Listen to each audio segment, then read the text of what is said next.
Hey everybody, welcome to Under the Radar MMA. This is Jay Yoder calling out of Lindsay, California with your co-host Cesar Gracie black belt Juan Nunez calling out of Caracas, Venezuela. How's it going, Juan? How you doing? Oh man, slowly. Just came back from a long ride in the by the city. It was excellent. I did like at least 27 miles. Wow. Uh, it wasn't too much uphill, so it was like more pleasant, because even though it was long distance, I get to see the city and I get to test myself a little bit off the limits. Well, that's awesome. Well, that's great, Juan. Again, just to remind our viewers, please like and subscribe our channel. We're constantly trying to improve and grow. Again, Move of the Weeks are released every Friday, new episodes every Tuesday, and the new episodes do include the Move of the Week, but the clip will also be released Friday. So this week on Under the Radar, we're going to cover Charles Oliveira saying he's next in line for Dustin Poirier over Michal Chandler. We'll discuss that. We're also going to do some thoughts on some fights coming up. We got Michael Johnson versus Clay Guida. We got Chris Weidman versus Uriah Hall. And then we're going to talk about this week's Move of the Week with Juan Nunez. And then we're going to do fight recaps, Marina Rodriguez versus Amanda Ribas. And then also we're going to kind of also talk about the Dustin Poirier victory over Conor McGregor, as well as the Michal Chandler victory over Dan Hooker. So let's move into the first discussion this week. Juan, what do you think about Charles Oliveira saying he's next in line for the title shot versus Dustin Poirier over Michal Chandler and whoever else is in this jam-packed division? It is a great way to start up. Just by simple saying that Chandler not only have an excellent first good impression, he also capitalized in a unique matter. Setting up a right cross to the midsection and then closing up with the left hook. On the other hand, Charles Oliveira, he has a different system, different style, and his jiu-jitsu, it is amazing. Like we talked a few chapters ago. His top game is amazing, and I'm gonna see that matchup makes a lot of sense. However, his only legit wins from the long win streak that he has, I believe, is only Kevin Lee and Tony Ferguson. Yeah, and it's just I went back through their fight records. Let's just talk about Charles Oliveira. On an 8-fight win streak, which is hard to do in the UFC, let alone any other organization. But to do that in the UFC means something. His last win, he defeated the always dangerous Tony Ferguson, and he had a dominant performance against Tony. Very notable wins over Kevin Lee, like I said, Tony Ferguson, Nick Lentz, Jim Miller, Clay Guida, Jeremy Stevens. I mean, he's just run down the list. He has notable finishes against Kevin Lee by guillotine choke, finished of Jared Gordon knockout, Nick Lentz knockout, and a Conda choke of David Timmer. I always mispronounce his last name. I always struggle with last names, Juan. And then real naked choke against Jim Miller, to name a few. And then going down Michal Chandler's list, he had a great victory versus Dan Hooker, as you said, set up with the body shot and then took it to the head with the knockout, first round knockout. Huge statement in the UFC, especially on that Conor McGregor card, or should I say now the Dustin Poirier card. Bellator champion, he's on a 3-fight win streak now compared to the 8-fight win streak of Charles Oliveira. He's beat former UFC champion Benson Henderson twice. He has notable wins against Dan Hooker that I just mentioned, Benson Henderson twice, Eddie Alvarez, although the last time they fought, he lost. They fought twice, 1 win, 1 loss. Sydney Outlaw and other top Bellator competition that, frankly, I've watched Bellator throughout the years. I don't know these names. I think most of the general fans don't. Some of the hardcores do. But, going back to the last round fight, Dan Hooker was ranked number 8. Tony Ferguson was ranked number 5. Michael Chandler beat Dan Hooker, number 8. And Charles Oliveira beat Tony Ferguson, number 5. I think Charles Oliveira definitely deserves the next shot, in my opinion. If I have the precise power to pin a match, it have to be that one, man. Yeah, it is hard, but come on, eight fight win streak, and just beat the number 5 Tony Ferguson, who was number 2, number 3 for years. Should have got the title shot many times. Just going through the division, you got Khabib, if he is coming back. There's always rumors every week. It's changing, but you got Justin Gaethje, Charles Oliveira's in there, Michael Chandler, Tony Ferguson, Conor McGregor, Rafael Dos Anjos, Dan Hooker, Paul Fedler. It just goes on and on. You got Alo Quinta in there, Kevin Lee mixing it up, Diego Ferreira. So it's a jam-packed divisions, but in my opinion, Charles Oliveira is next unless Khabib comes back. If Khabib comes back, it changes. I think Michael Chandler, great performance, but there's so many awesome fights he could have before the title, and I think that'd be the way to go. Well, definitely. Khabib is not in the business right now, not even set for conversation. Um, Definitely, we need to wait and see how everyone play out with their negotiation tactics. Agreed. Well, that being said, let's move on to a fight coming up Saturday, February 6th, a UFC Fight Night. Overeem versus Volcom is Michael Johnson versus Clay Guida for lightweight fight. What's your thoughts on that, Juan? Well, it is an interesting match. Both guys are veteran of the game. Um, I believe they are competing at featherweight division. They're doing like a. They've been there for a couple minutes, like a few fights. I believe it's a lightweight division, a 155. They were lightweights. Right now, they are featherweights. Oh, they're gonna fight featherweight, really? That's the way how it's been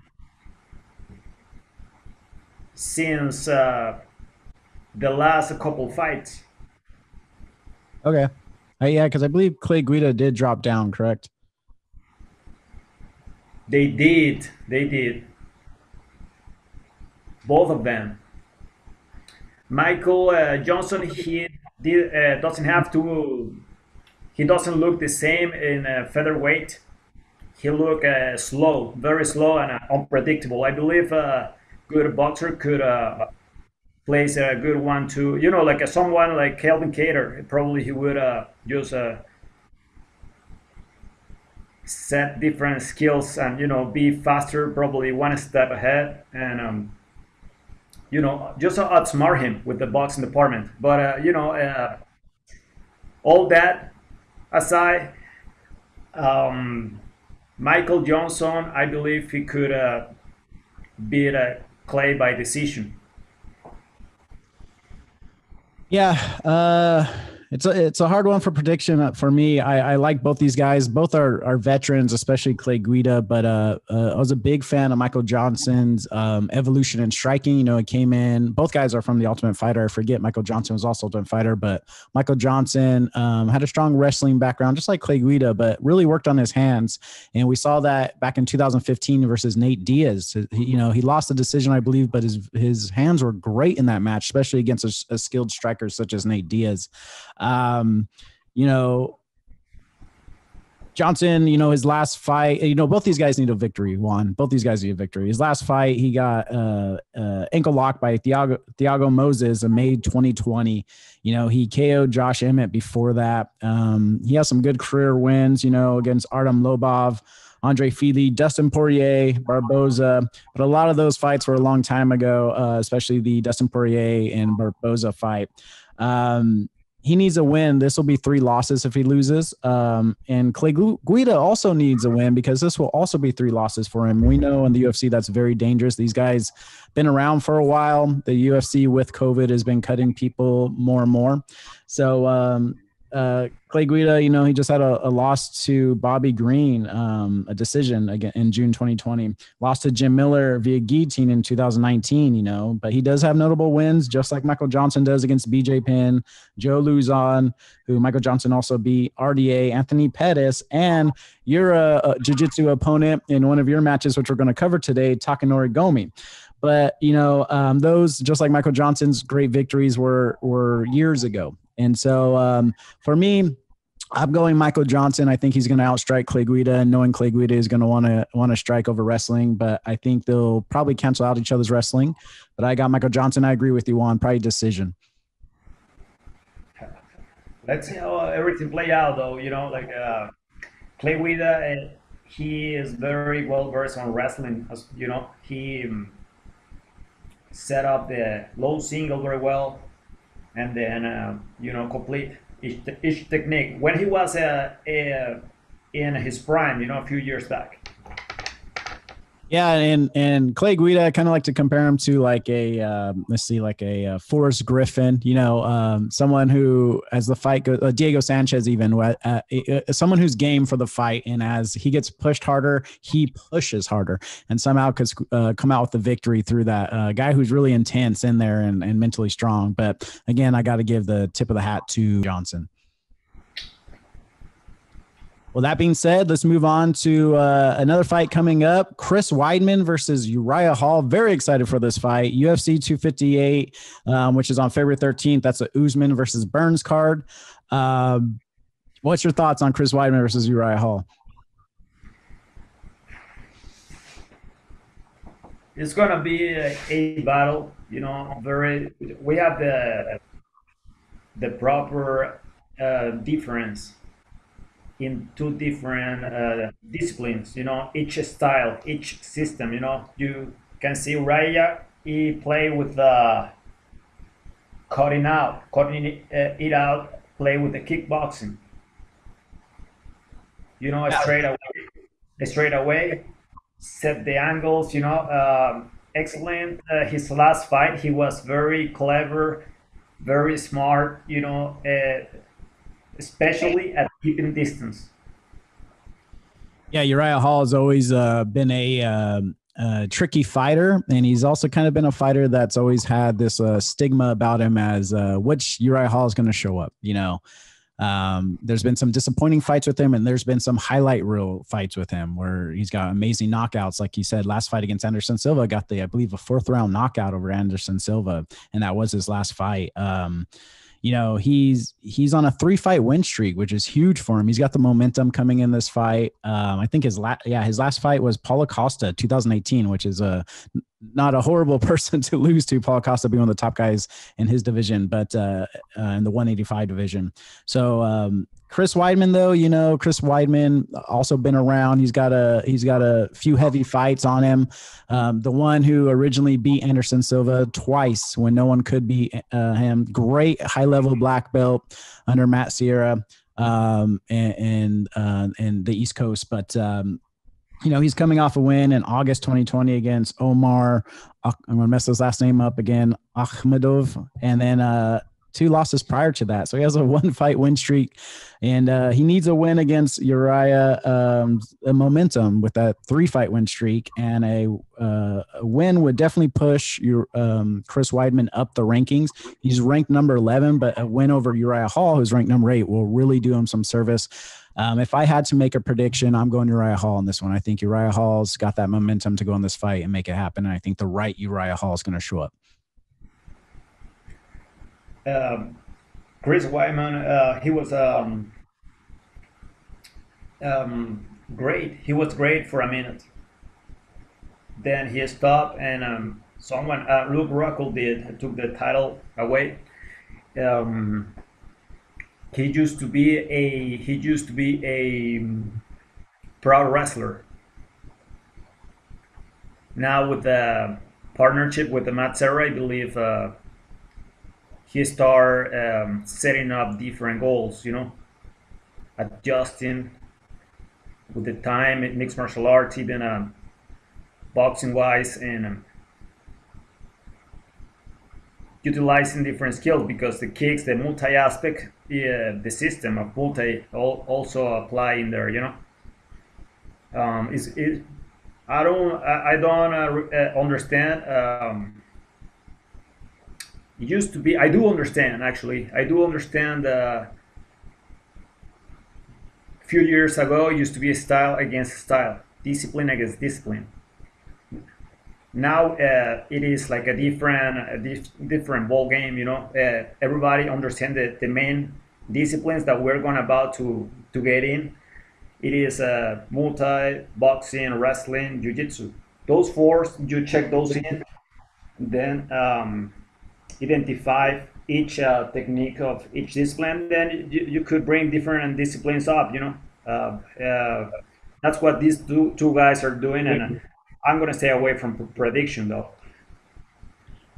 Yeah, kind of going back on what you said with Chris Weidman, he came in and he was good for a minute. I believe you said it was a great minute, one of the best minutes to be good at, to beat one of the greatest who ever done it, Anderson Silva, when no one could figure him out, and using the knee check to break his leg. But, he went on a great win fight to get there. Damian Maia he beat, Mark Munoz, Anderson Silva twice, as you said, then Lyoto Machida, and then Vitor Belfort. And then Luke Rockhold, like you mentioned, Juan, came and beat him for the title, knocked him out. And then he got Yo Romero after that, lost to him. Then he got George Mousasi after that, lost to him. And then he got a win against Kevin Gastelum, who was coming up. And then it was Souza, then Dominic Reyes. He has not had an easy fight. So I don't want to count Chris Weidman out, because everyone he's lost to is just like amazing. And the poor guy, he goes for it. But once you beat Anderson Silva, they put you in the category to fight anybody. Yeah. We'll see how it play out. I'm definitely going to tune in. I'm interested to see how it play out. No prediction from you, Juan? What about you? What do you think? Who's going to get it? Oh, I predict Uriah Hall is going to come through because of his momentum. Never count Chris Weidman out, but I think hey, Goose. We got the under the radar mascot over here. He's trying to get outside. But yeah, I truly believe that Uriah Hall is going to take this just because he has that 3-fight win streak. I think he's game. I think he's ready to make a huge push, and I really do think he's going to make a good push for the title. We'll see. He's got a lot of people ahead of him at number 8, but I think this win will bump him up, not due to the ranking system, but mainly because of the Chris Weidman name. But my prediction is Uriah Hall. Knockout. Going knockout. Uriah Hall knockout. Wow. You're going wild, then. Oh, wild. It's the only way to do it. Again, all of my predictions are pretty bad, but let's go for it. All right, Juan, give me 1 second. I got to let this dog out. Do it. Okay, that being said, let's move on to Move of the Week with Juan Nunez here. Give me 1 second to pull it up. And I believe this fight, we're watching an old Juan Nunez fight at Grappler's Quest against Takanori Gomi. So take it away, Juan. To break it down, simple, Jay, it is just a defense from a heel hook attack to the foot. Do you understand the technique that he's intending or he's trying to apply? I do. He's trapped your knee there. You're spinning, not letting him get the angle on you. And popping your knee out eventually, it looks like. Excellent, because what I'm trying to do basically right now, it is for our audience to understand what it means to a heel hook, which is a different style of submission, which is not many tournaments allow to be applied. Grappler Quest regulations it used to be very, very wild in the sense, even though it's just grappling, wrestling, jiu-jitsu, sambo, judo. It means like the rule set is for everyone.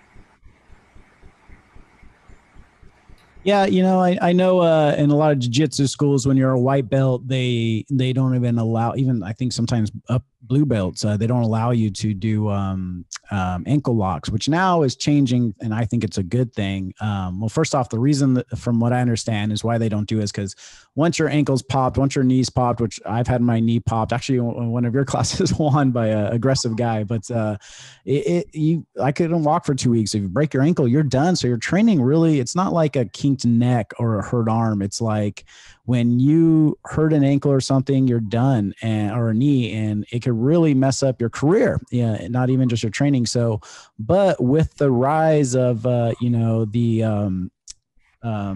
guys, Gordon Ryan and stuff like that came up and just changed the game with ankle locks. I'm blanking on all the other guys, like Gary Tonin, who's the Wolverine, Eddie, I forget his name, but Danaher Death Squad really went after the ankles, and they were submitting black belts.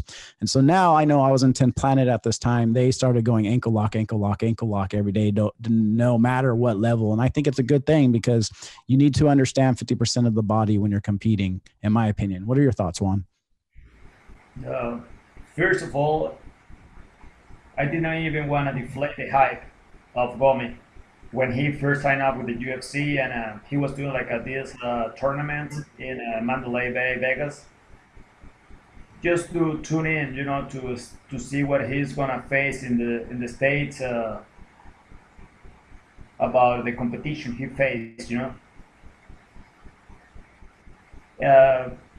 He lost the match, and right away he Kenny Florian match against him, and his first UFC fight, and he lost again. But this is not even MMA. However, he was like having an honest challenge by saying his grappling is not as good as he think he is. Japanese style, they approach great takedowns. Definitely, they always have the different tradition, having like a national sports and judo, and then but wrestling is a different system. So that's probably why it was difficult and very challenging for him in his last chapter of his mixed martial arts career. However, if we're going to talk about the defense of the move, I'm just talking about, I learned this move from Cesar Gracie, one of his training partners, Bulgarian Sambo fighter, Val Ignatov, who is a combat sports academy in Dublin, Pleasanton, in the East Bay. He was the one teaching the move at the academy about how to be defending a heel hook, just to play with the time and try when he's moving, trying to get the leg, try to get the foot, start moving, follow the motion, and then if the knee is out, I can kick his butt with my heel on his right on his butt, and then I kick him in his butt, and then he's gonna be like he's gonna fail. Gomi, I just kick his ass with just for defense, and my knee needs to be out of the way. It cannot be in between the thighs. Impossible. It's not happening, and it's just my technique was better. That's why I get out of there and I won the match. Yeah, I mean, it looks. I kind of missed that the push off with the foot. It's great. It also looks like when you're turning, because it looks like at the beginning, if you didn't do anything, you probably would have been in trouble, right? Because your knee looked kind of in the gray area, but pretty much in the right area. But as soon as you spun, it seemed like to loose out. But as you're spinning, you're also grabbing both his feet and kind of taking them off. It appears. Is that correct? Or is that just instinct? I understand your argument. The technique was the attack was technically was alright. The attack was technically. You see, the Japanese bring the Achigarami culture, which are the leg locks attacks. So I'm sure he practiced his difference in his academy, especially those techniques. You know, he went for it a few times in his academy, I'm sure. However, on the other side, in California, we practice how to stay firm, you know, and move out of the way, stay in the sidelines, and learn different moves, and then be forever a student of the system. You know, Gracie Jiu-Jitsu, Sambo. That's why, you know, what we talked before about Cesar. He always brought guys with different skills. But you know, I can show you a list of people, you know, and we can have this conversation, serious conversation about defending a heel hook against Japanese Gomi.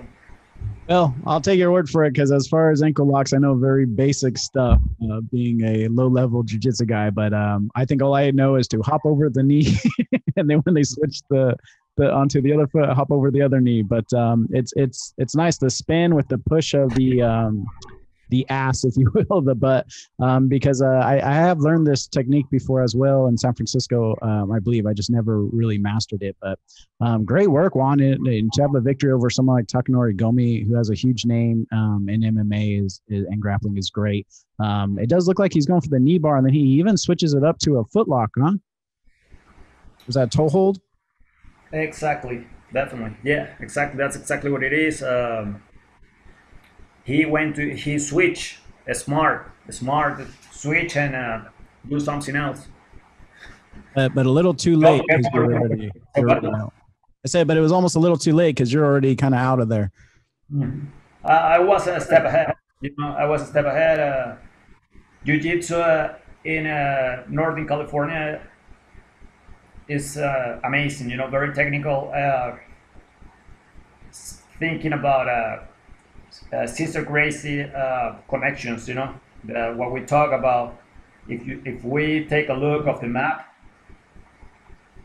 understand, you know, like Santa Rosa up north, San Francisco down south. You want to see different gyms, you know. Pleasant Hill, right, always in the middle, and business aside. Yeah, a lot of great schools and academies up in Northern California, as well as Southern California too. But all of California, you get great training in the United States. But well, that's great, Juan. And what year was this? Early 2010. You know, I believe Gomi was training in Texas. He was training just to you know, get the weather away. Okay, yeah, because Grappler's Quest, I don't know if it's still around, but Grappler's Quest was a huge grappling tournament that I was very familiar with just being an MMA guy when I was younger around that time. But Grappler's Quest was huge. Is that correct, Juan? Grappling Quest was amazing, man. I believe they stopped because I started doing business with Eddie Bravo. You know, I started doing the invitational, you know, difference. But however, this is like a way before, you know. Yeah, because before EBI, Flow Grappling, and those types of tournaments that are huge today, it was Grappler's Quest, you know, and there was others, but Grappler's Quest was just always one that if you beat that stayed on your radar. So great opportunity for you, Juan, to defeat the great Takanori Gomi, and to also do it with a great defense like this on the ankle lock and the toe hold. Anything else you want to talk about this one? Wrap it up. Great. Well, again, that's your move of the week. Sometimes I say fight of the week, but move of the week, technique of the week, call it what you will, with Cesar Gracie black belt Juan Nunez and this Grappler's Quest match of 2010 versus Takanori Gomi. Thanks again, Juan. Appreciate it. Pleasure, man. Always a pleasure. Okay. With that being with the move of the week with Cesar Gracie black belt Juan Nunez, now we move on to some post-fight recaps that happened over this past week. We got let's talk about Marina Rodriguez versus Amanda Ribas. What's your thoughts on this awesome fight, Juan? I was quiet sometime,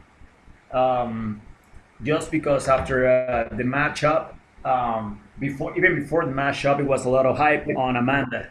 Was a lot of hype on her because her background. Apparently her dad is an amazing jiu-jitsu coach from Brazil, Marcelo Ribas.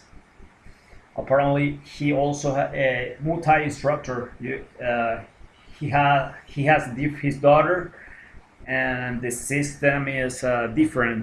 That the discipline, jiu-jitsu, he's well known in the field. Marcelo Ribas. Never met him. However, it was a lot of hype before coming into the fight with those two ladies. Yeah, I rewatched the fight this morning, and it was a good fight. Ribas coming in with that great takedown, and Rodriguez really almost taking the back. I love that. Got taken down and moved the hips, went for that body triangle quick. Didn't end up getting it because Ribas was just very strong on top. But Rodriguez was constantly moving the hip, throwing the feet up, trying to put some submissions on. I really like her movement.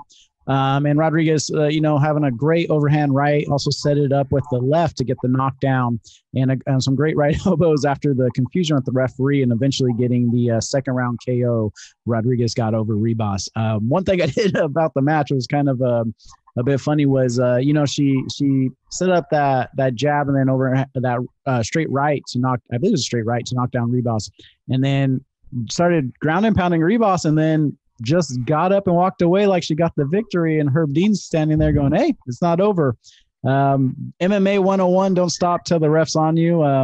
Unless you're Mark Hunt, who literally puts death in someone and then walks away when they're flat on the ground where the ref can't really argue it. But I think it was a good call by Herb Dean. And then, the fight continued, and Ribas even looked at Herb Dean like, "I think I'm done." But then Rodriguez jumped on her, got some elbows, and Herb jumped in very quick. But it was a pretty funny little thing that happened there where Rodriguez just got her victory a little too quick. But again, nice victory by Rodriguez. They leave each other alone, before even the start. All I'm saying is Marina, she is a rank multi. I don't understand her system. She's tough. She's older. She is mid 30s. She was a very fast, stiff jab. Excellent hooks, and she beat her twice. Yeah, knockout both, right? Herb Dean did a great job by not stopping. Because Amanda, because of the hype, maybe he cut it out well on his own. He did his job on his own. I don't even give a fuck about the first stop. But to make a statement, they let it run, play out a little bit, and then set up a few shots, and then that was it.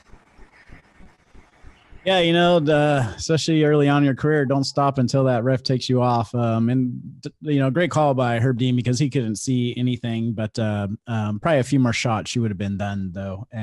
So when they fought the first time, did Rodriguez get the win via knockout as well? Is that correct?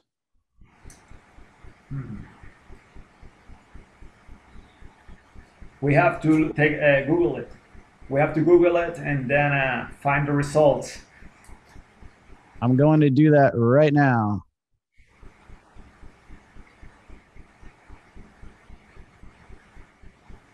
Any other thoughts on the fight, Juan? I wish we can see more fight like that in the next undercards. The undercards are getting better each time. Yeah, and I think because maybe COVID, a lot of these fighters didn't fight, so they kind of built up all these great fights and new fighters that are ready to go. So these prelims are almost like the main card. I'm glad. Like I said before, I'm glad MI Sport, the news we're covering, just bringing positive results. For the next show to come in. Well, I tried looking up the Marina Rodriguez, Amanda Ribas fight #1, but it's not on ShareDog or UFC, so it must have been a very small promotion, maybe in Brazil somewhere. But all we know is that she got both victories, and that's all that matters. But Rodriguez also got a great victory over Tisha Torres as well, and a draw against Cynthia Cavallo, and then a loss to Carlos Esparza. So this win versus Ribas is going to be good for her. They are great. Did you see the post in the professional stats from both of them right now? Did you? Yeah, I looked her up, but I go through her record and I don't see the first fight, which means it must have been a long time ago. Well, I think Amanda needs to suck it up right now. Understand that the hype is not there anymore, and then try to play out. Start visiting different gyms. Hire a good Thai boxer coach, hold your pads, and then place your kicks. And play jiu-jitsu, especially if she understands that she's great at jiu-jitsu. We get it.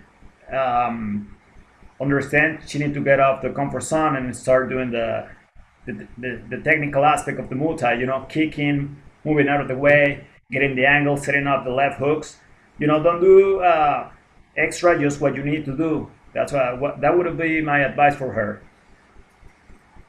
Yeah, and she got caught, and she was fighting a daily Muay Thai fighter. So I hope to see Ribas back. I don't know too much about her, but the little I saw, I felt she was a good fighter. It wasn't like she was dominated. She kept her on the ground, didn't really do much, but she got caught. And so just to work on that head movement, and we'll see what happens. You know a little bit more about these two fighters than me, Juan, so I'll take your word for it. Her consolation prize could be maybe start doing a small 10Ks just to get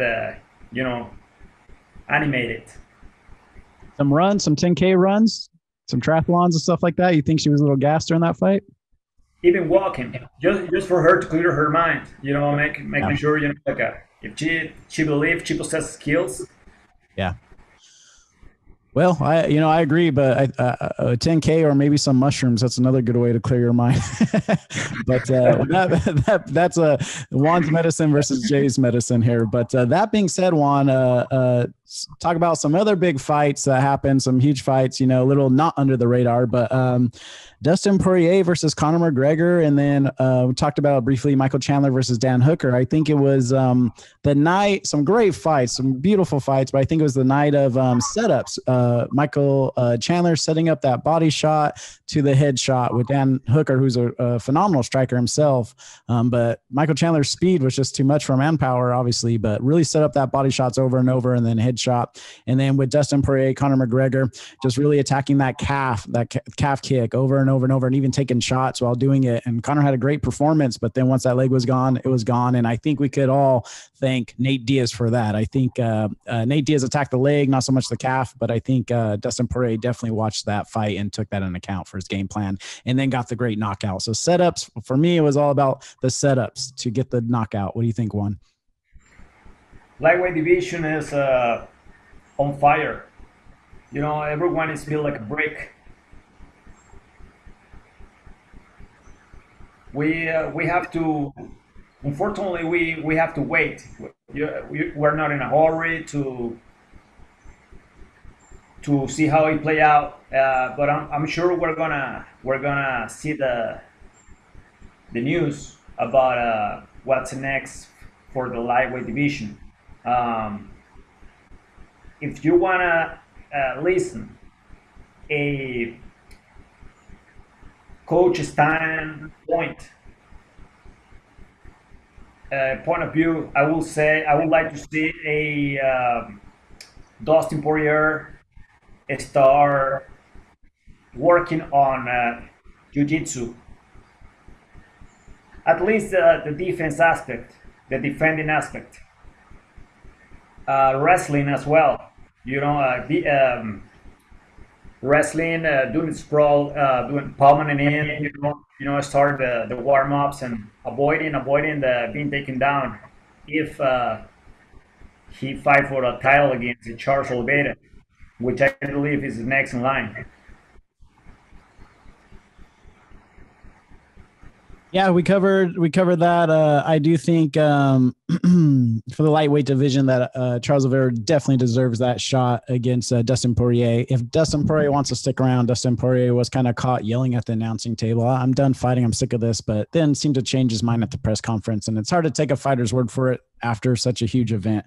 They need time to really think, but Charles Oliveira definitely deserves that. With Michal Chandler, this huge victory, previous Bellator champ, which some will say doesn't really matter. Some will say it does matter. I think his performance overall does matter. And he's a great fighter, excellent fighter, and exciting fighter that a lot of people want to see. You know what? If Khabib comes back, which I even hate mentioning that, but if he does, I'd like to see him, Michal Chandler, really nothing in it for Khabib. So I don't think Khabib would take it, but to have a good striker and wrestler would be great. But Khabib's just on another level with wrestling, I believe. But Michal Chandler, great wrestler himself. So I don't know. Michal Chandler maybe could pick up Justin Gaethje. That's what I would like to see next. I would like to see Charles Oliveira versus Dustin Poirier, and then Justin Gaethje versus Michal Chandler. And then that fight could maybe give Michal Chandler a title shot after that. But I don't know. There's so many people in that division that want a title shot and deserve it. What do you think about that one? Never have I ever seen someone perfect in each discipline. Michal Chandler, I watched his fight against Benson Henderson, just the highlights, and the takedowns are impressive, very impressive. Very impressed how he did a suplex against Benson Henderson. I do not buy the hype yet of Michal Chandler. Great fight, great first impression. Simply, he's not very tall for the weight class.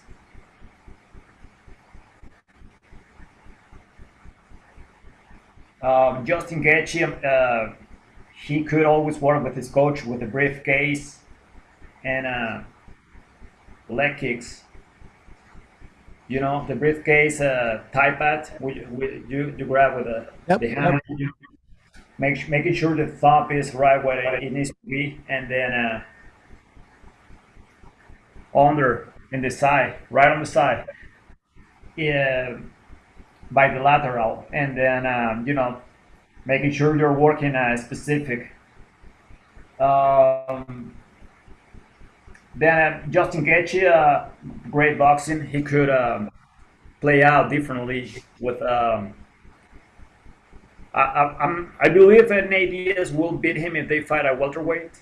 Nate could just outbox him and definitely tap him out in the first round. I think I'm a little bit opposing you on this one, Juan. I'm on the Michal Chandler hype train. We talked about it before his fight. He does have some significant losses in Bellator, but he has some huge significant wins. And I just like his fighting style. It's exciting to me. It's fun. And he seems like a guy that keeps trying to move up and perfect things. As far as his height, I never like to, maybe it's because I'm a shorter guy. I never like to judge a shorter, heavier guy. I never like to judge a fighter on his height. I actually got Frankie Edgar, Mike Tyson, BJ Penn, and Matt Hughes trying to call me right now saying, screw height, man, because, Dan Hooker was very tall, had a very good reach, and you saw he was on the fence, like, what the heck? I can't handle the speed. Now, that being said, being a shorter fighter, you need to have very strong, very fast speed, which I think he does, and great power, which I think he does, and all around a great MMA fighter, or wrestling or standing. But I'm on the hype train. We'll see if I'm wrong about this, but I want to see Michal Chandler up in the mix, and I think he's not only just a good fighter, but even if he loses, I think it's going to be an exciting fight. I did notice in that Benson Henderson fight, he did leave himself up to a lot of leg kicks to the body. Body kicks. So that's something to think about, but I'm very excited to see him perform in the future. And I'm very excited to watch those fights. And God, Juan, this 155 division, I know it's one of your favorite divisions because kind of around your weight, but man, any of these fights, so, you could have 4 or 5 main cards for the next 5 months with these guys. There's so many fighters. Paul Felder, RDA, Tony Ferguson, Charles Oliveira, and the list probably goes on and on. Dan Hooker, he has a few wins. Um, However, he took a few beatings before. If you see his fight against Exxon Barbosa, he just showed him how better his Thai boxing. I'm not hating on Chandler though. I'm not hating on Michal Chandler when I was talking about Hooker. Um, just in case, Frankie Edgar, which is a very respected fighter from New Jersey. He's still not very tall, and I understand he was a lightweight champion for a long time. Yeah, I don't know. I hate to judge someone based off of their height. I get it; it is a thing, but there's so many aspects to the variables of MMA mathematical equation, right? Where they always say MMA math doesn't make sense because this fighter could beat that fighter, then another fighter could beat this fighter. It never really equals out. But based off height, I'd rather watch him fight and see how it is. Again, that's probably because I don't even know how tall Michal Chandler is, like 5'8" or something. Hooker is tall. That's what it is. That's probably the problem. I think Michal Chandler is 5'8". So he is on the shorter side. Yeah, I guess it's all right. Well, that being said, what's next for Conor McGregor? Well, probably he probably have he's probably dealing with a political garbage coming out of his ass.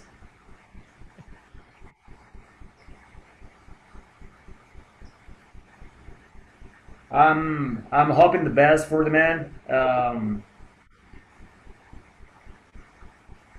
Some time off would be great. Heal up strong and a speedy recovery. Great fighter, legend.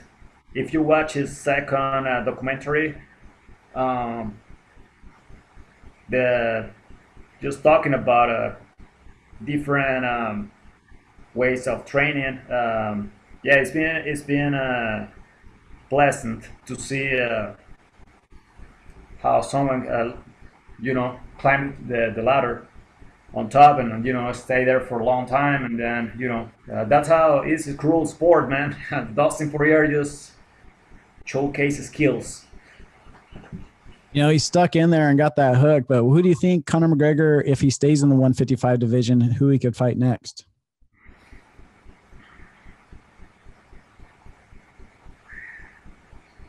You know what I would think. Talking about a business perspective, thinking about what his management team should do. Fight Dustin again, get a camp and get the negotiation tactic and fight Dustin again, and maybe a year from now, and then fight again ADs and close the chapter, and then move. Start teaching the technological business on the side and doing the lifestyle. Don't fight afterwards. However, if you want to see like a what different people think, probably fight Tony Ferguson, fight everybody at the division. That would be great. But I'm talking about what's best for his management team, business wise, would be those two and get the fuck out of the sport. Don't compete anymore. I don't think he's going anywhere. In the press conference, he kept saying, "Why do you guys keep talking about me retiring? I'm sticking around. I'm only in my early 30s. I'm sticking around. Going into his mid 30s." But I think he's got more to give. I'm always for head safety, so he's had that big boxing match and stuff like that. But a fight I would like to see him would be because he was ranked number 6 in this fight. I'd like to see him, who is supposed to fight years ago but never happened, is RDA, Rafael Dos Anjos. That would be a great fight. Rafael's ranked number 7, Conor's 6, but Conor will probably drop 2 places, so he'll probably be number 8 at that point. I think that'd be a great fight. I don't think it's fair to maybe Michal Chandler, but I don't know. I think Dustin Poirier, like you said, makes more sense because they're 1-1, and then also Nate Diaz 1-1. I would rather see the Nate Diaz fight before Dustin Poirier, just on a business level as far as eyes on the pay-per-view and money, because I think that fight should happen before Dustin Poirier. But Dustin Poirier being champ, I think that might be a little bit more enticing to Conor McGregor, but I think there's a line and he's got to wait in line. So why not take that Nate Diaz fight and you win over Nate if he gets it? I'm going for Nate if they fight again, but always going for Nate. But, I think Nate Diaz should happen before Dustin Poirier, but I would love to see that RDA fight. I'd love to see that. We need to, the best thing we could do is wait how the matchmaking situation play out. Yep. Well, anything else you want to say this week, Juan? We're done a little over an hour. Man, I want to talk about the importance of working on defense. Just think about a defending move, jiu-jitsu wise. Always be aware of your surroundings. Practice having someone on side control and drill your takedowns. Great, do it for a long time. Awesome. Well, again, this is Under the Radar MMA. Please like and subscribe. New episodes every Tuesday, Move of the Week released Friday. Again, this is Jay Yoder out of Lindsay, California, with Cesar Gracie Black Belt Juan Nunez calling out of Caracas, Venezuela. Until next week, this is Under the Radar. We're out. Thank you.